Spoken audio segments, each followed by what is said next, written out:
Good morning, or good afternoon, whatever time zone you are in, whenever you're watching this. Hello, hello, hello. Welcome to Holistic Wellness Wednesday. Holistic Wellness Wednesday. Welcome, welcome. Today, we are talking about creating miracles. Creating the miracle. This is such a fun topic. I love this topic. So there's an easy way to create a miracle. And when I say it, you're gonna be like, that's it? Really? That's it? Yes, the easy, fun way to create the miracle is to jump into or step into the frequency of gratitude. Yes, that is it. That is it. You step into the frequency of gratitude. So if you have been following my personal Facebook page, those of you who are my friends, you may have noticed that or gotten a hint that we're going through a time right now that's a bit of a challenge. I like to think of it as a fun adventure, right? Because it doesn't have to be. I think I shared a couple weeks ago that the struggles we face don't have to be an actual struggle. They can be empowering and something that we go through from a place of power and grace. So we're going through a scenario situation that I am looking at as an amazing opportunity to expand. And it was looking like it was we were in a position where I didn't see the how. And I know a lot of you have can resonate with this. You might have found yourself in a situation where you felt like things were hard and you didn't see the way out. You couldn't see, we call it the how. You couldn't see, how is this going to work? How is this going to fall into place? Like, how is this going to happen? And literally shifting into the frequency of gratitude can create a shift for you. It can create an opening for you, a new option that maybe you didn't see before, and it can happen within minutes. So I can share what happened. This was Monday. Well, Sunday into Monday. So we're in this challenge and I wasn't seeing the way out. And on Sunday, I received some training from a mentor of mine who talked about this shift, talked about the going into this frequency of gratitude and really embodying that. You know, like not doing it for the reason of like getting something, but actually humbling yourself and surrendering and going into this place emotionally where you're letting go and you are acknowledging all of the things that you have, all of the resources you have, all of the, material things that you have, all of the non-material things that you have, the people in your life, the knowledge and wisdom that you have within you, just everything, being thankful for everything. And the recommendation, the training that I received on Sunday was to wake up in the morning with this powerful practice. So it was to create like a gratitude list. First thing in the morning, first thing you do when you wake up. So not, getting on with your day and doing it later, but literally like while you're still in bed, going into this place of gratitude, journaling about it. So I made the decision to commit to that.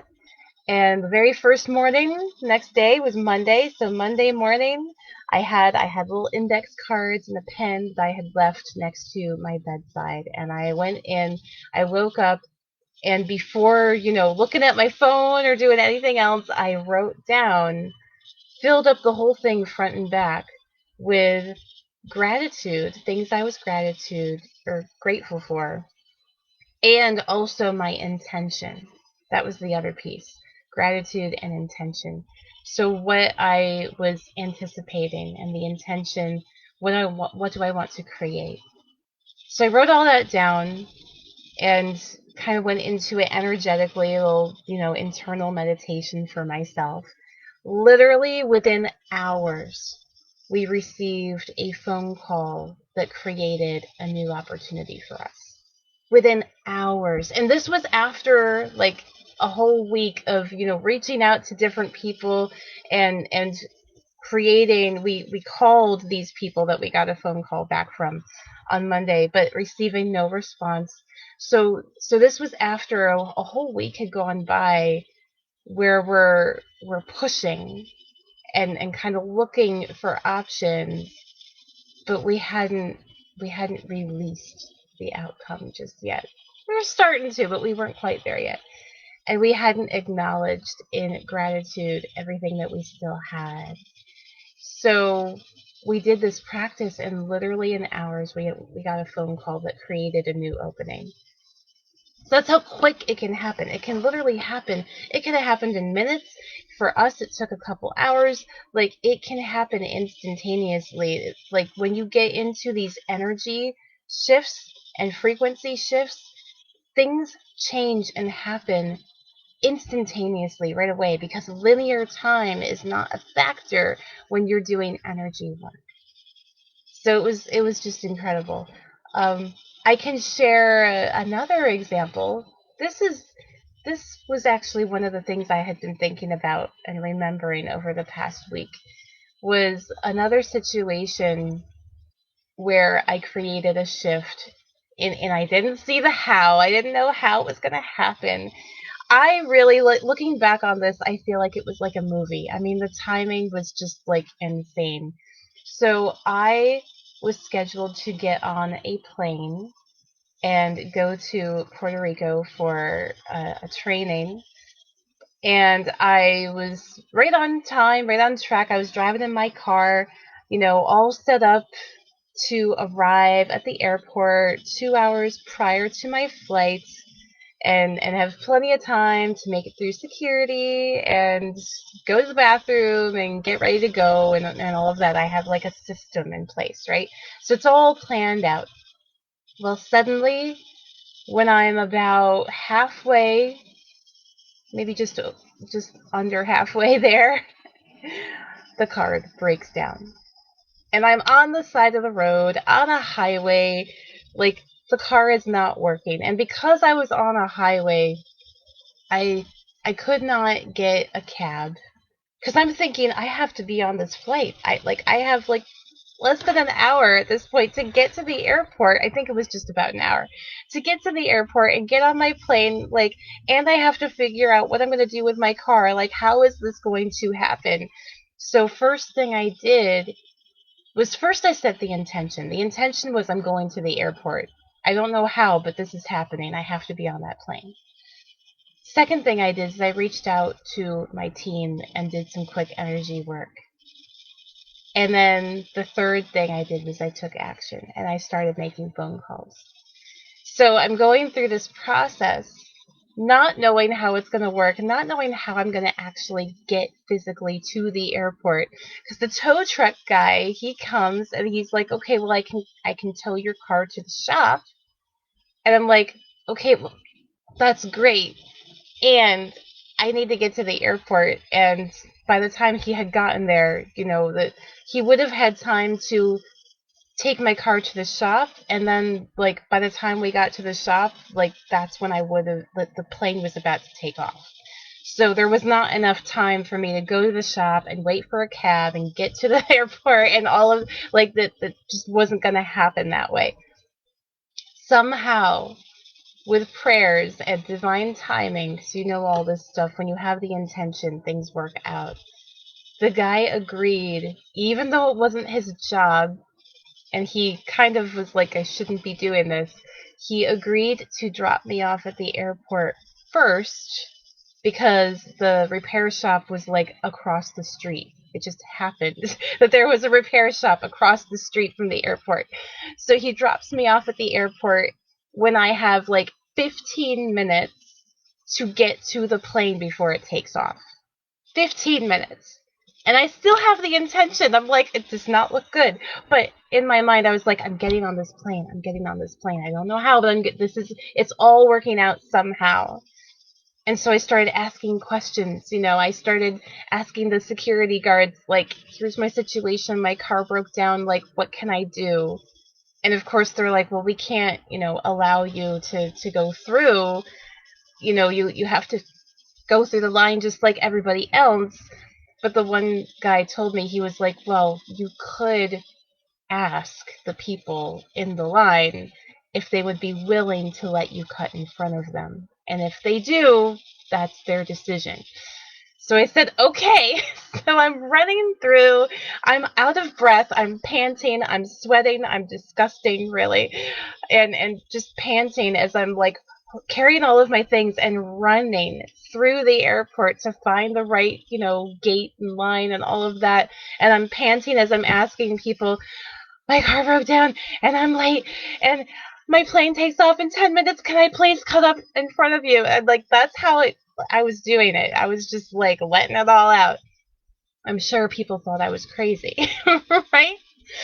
But through the miracle, through this process of letting go and being grateful that I was able to get to the airport, being grateful that I had resources and a team who could back me up energetically, through this process, they let me through. And I got through security. I think I had between like 5 and 10 minutes maybe to get to my gate before like literally the plane, it was due to take off at that point. I didn't even put my shoes on. I literally just grabbed my shoes. I ran because we take our shoes off for security. I just ran to my gate and I made it to my gate as like the last line of people was boarding the plane. So I had just enough time to sit down, put my shoes on, and as soon as I was done putting my shoes on, I jumped in. I was like the second to last person, or maybe the last person, I think, to get on the plane, and I made it. And I sat down and was like, oh, it's just breathing. It was like a movie. Seriously, it was like a movie. The timing of it was just insane. But I love looking back on that story because it teaches us the power of intention. So, because again, here's the steps. Here's what happened. I had an intention. I said, this is happening. Don't know how it's happening, but it's happening. And then I trusted. I trusted. And I went into gratitude. And I said, I don't see the way, but show me. Show me the way. Tell me what to do, and I will do it. Then I was committed. I was committed to do whatever it took. Was it uncomfortable? Panting and sweating and asking all those people when usually I'm a quiet, shy person and I don't like to, look like I'm stupid. Was it uncomfortable for me to ask those people to let me in front of them? Absolutely. Under normal circumstances, would I ever have done that? No, absolutely not. But I was committed.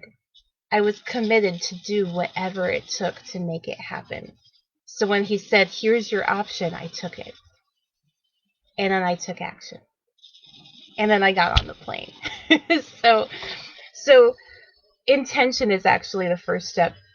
But today we're talking about gratitude, the magic of gratitude to create those miracles, because that at least gets you in the right frequency. Because you can have an intention, but if you don't then shift into gratitude and trust to create the result, you're not gonna, having an intention isn't enough. It's not enough. You get to start with that. You get to have your goal. You get to have your idea of what you would like to happen. But then you have to shift. Shift into trust and gratitude. And when you do that, you would be surprised what crazy miracles you can create. Whether it's someone calling you out of the blue that you didn't think was going to get back to you, whether it's boarding a plane when you really don't think you are going to have time to make it, you get to create miracles when you shift into these energies. And the highest frequency is gratitude. So get into gratitude so you can create these amazing miracles in your life. All right, I hope you I hope you enjoyed the stories this morning. I know that's one of my favorites. I love telling that one about the plane. So have an amazing, wonderful, holistic Wellness Wednesday and shift into the gratitude. Create some miracles in your life this week. And I will see you next time. Have fun.